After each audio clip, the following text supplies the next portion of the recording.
My name is Conor Crippen. I'm 28, and my story, I was kind of hit by a car. It literally knocked the shoes out from my feet, or from under me. I just want everyone to realize that we don't need to make mountains out of molehills. And not to be over dramatic, but it's all good. So I was a freshman at Loyola University of Chicago. I was studying biochemistry. Now, I'm not quite sure how I was managing to study that and all that, but then it was St. Patrick's Day, and I went out with a couple of my friends, and only to be struck by a drunk driver.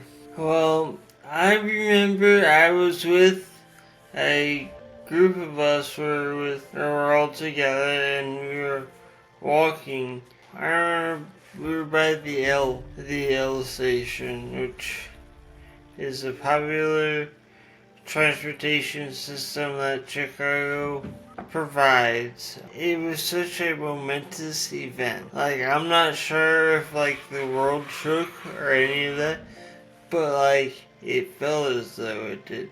Felt as though everything was reset. Well, it would take 5 years. No, it would take a long time for me to walk or even eat, because chewing is such a complex activity initiated in your brain. Everything that we don't realize how complex what we do is a second nature. Well, I remember talking to my friends, and then we saw the car coming. I'm not sure if I remember this or if I remember it through my parents telling me what happened, but there was a car that kept driving. The issue was it kept driving and we were in its way and we didn't get out in time. So then it struck us, and that's about all she wrote for the next 2 years.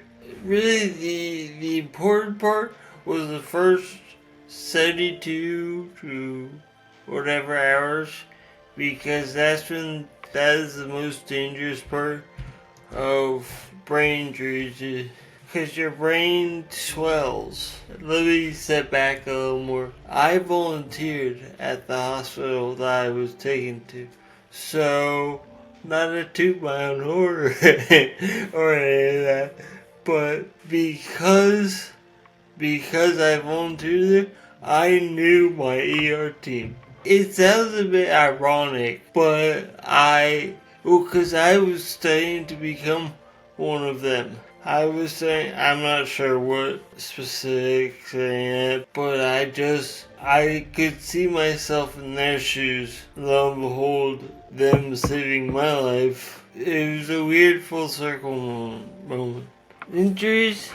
It was my right frontal lobe, my right cerebellum, my right pons. We have filled the records upstairs, but it wasn't pretty. I don't essentially feel the need to get into that because, long story short, my life was threatened. They performed miracles at the hospital, and here I am.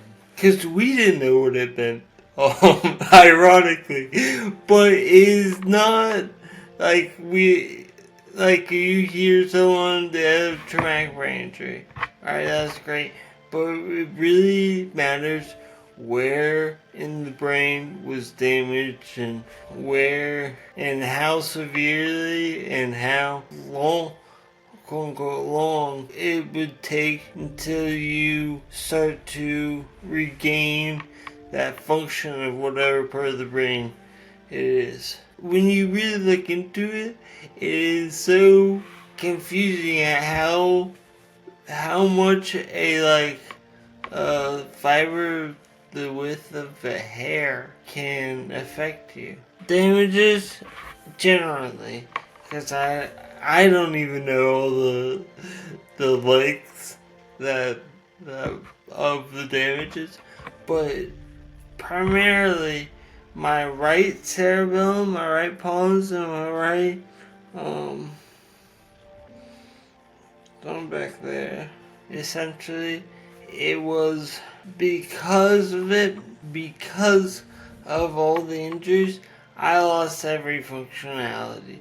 I forgot how to swallow, forgot how to chew, all this, and I still have the remnants of my feeding tube, or I still have the scar from my feeding tube, which on my stomach, which essentially kept me alive for 8 months.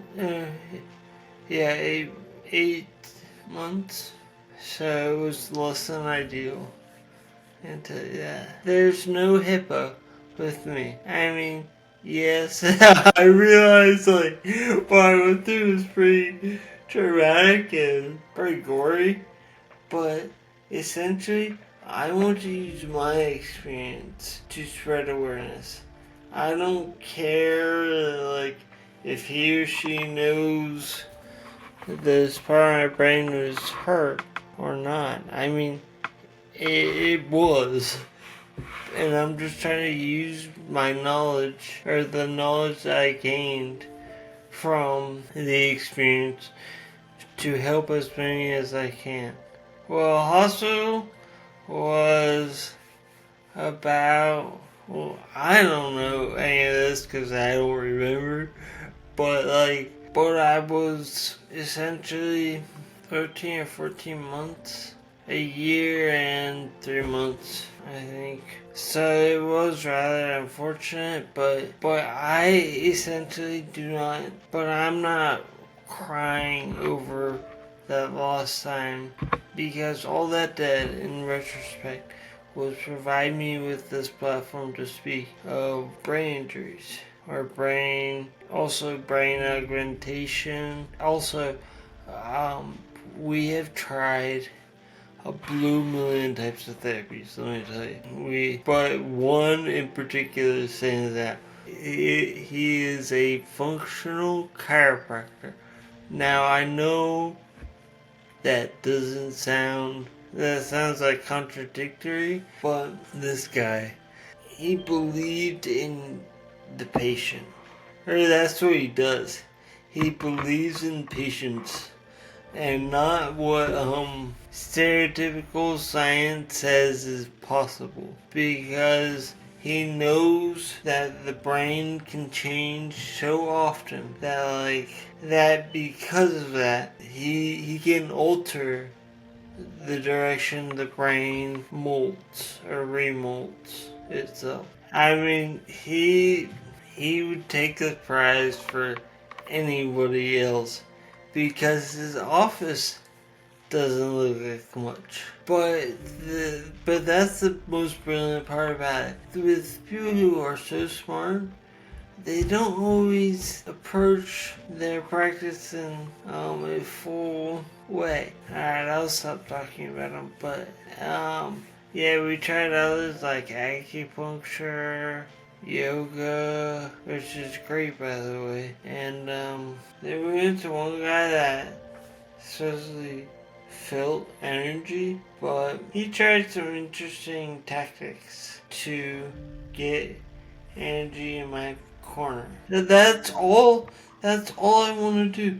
You know, like, I want success. Murder me, I'm a person. But what I want is, I just want people to relax a little bit more, and trust. Which is an interesting thing, because trust can be interpreted in many different ways in our world. But because trust the process, I should say. Trust the process, because it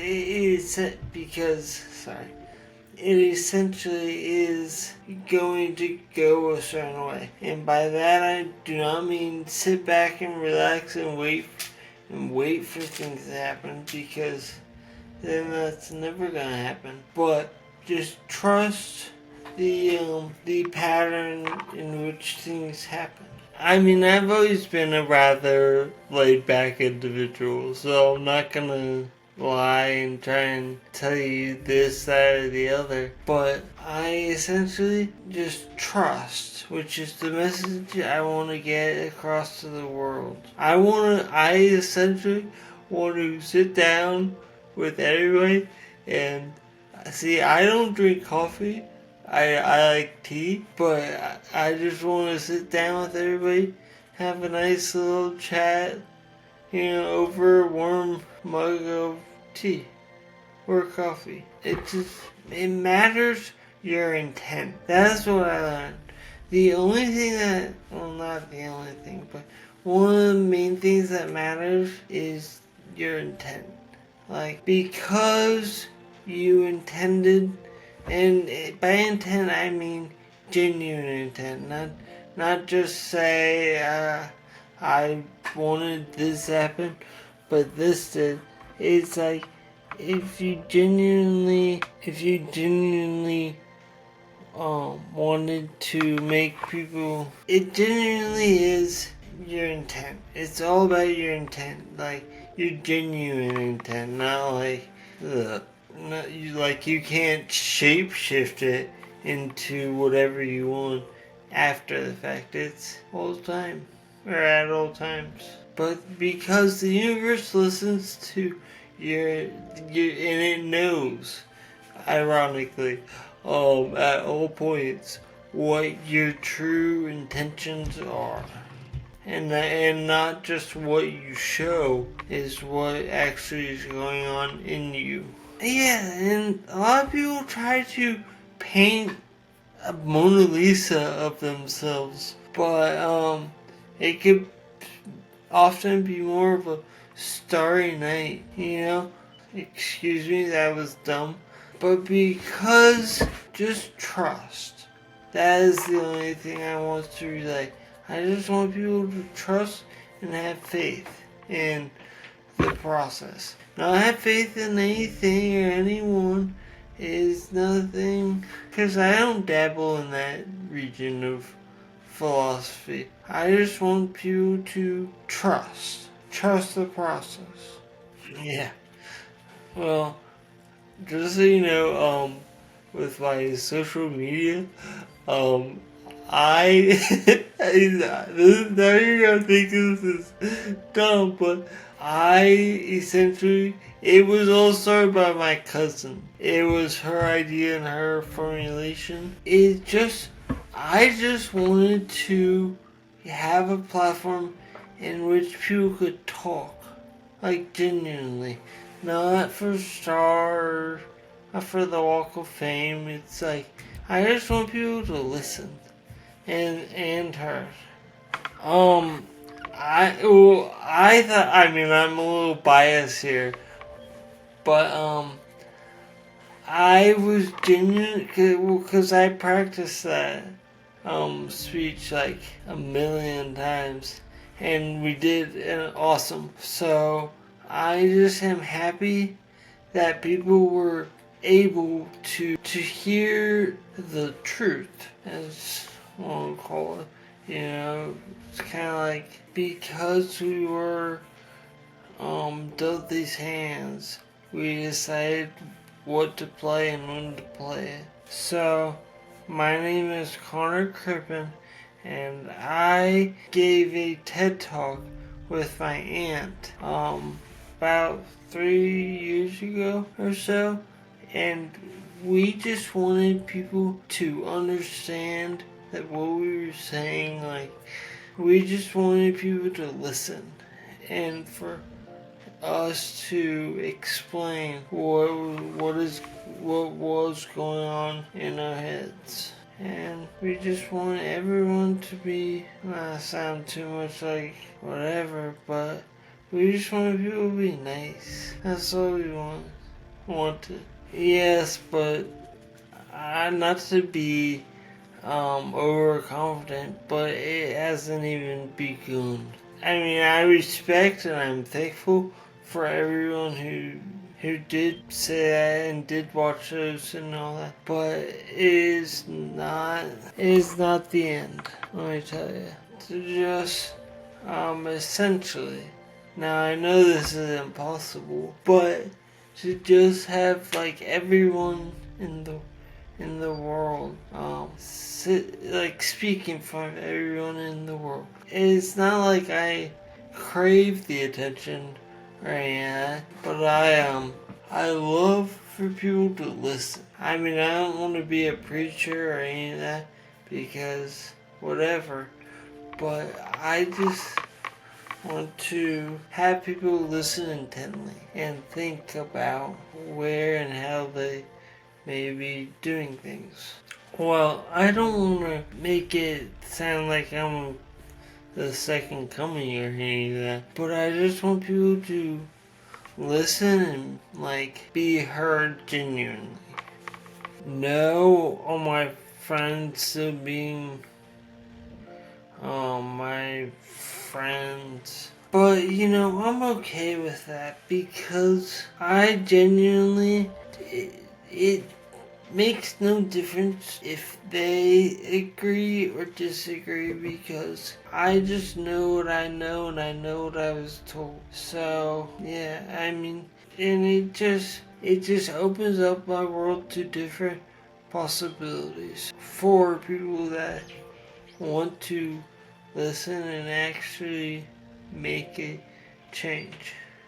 Just listen and trust. Trust the fact that the answers will come to you, but it's not especially the way you may think. It's just be kind. There we go. That's what I was trying to say. Just be kind. Smile, whatever, but above all, just be kind and just smile, laugh. I mean, those are two of the most important exercises that I feel the average person can do. Smile, laugh, any of that. Just it matters. That's what I want to relay. It matters and trust. Well, I just want to say I was reborn, essentially. And so with my rebirth life, I just want people to trust, be kind, smile, laugh, all that. I mean, it may sound a little lackluster as my final statements, but it's just smile. And that is, and by no way am I even coming close to saying I understand what you or whatever are going through, because I don't. I only understand my story, but because of everything that's going on, I don't care what side of the bridge you're on, there is always an enemy per se. But I just want you to trust, laugh, and smile. So I was lucky enough to be born twice, and all I can say is, through that experience, all I can say is, do not let your chances go to waste, and just be smile, laugh, all chuckle, all that, because through that you can genuinely extend your life. All dumb things, like silly photos or memes, just dumb stuff. I'm gonna keep it short. Just dumb things.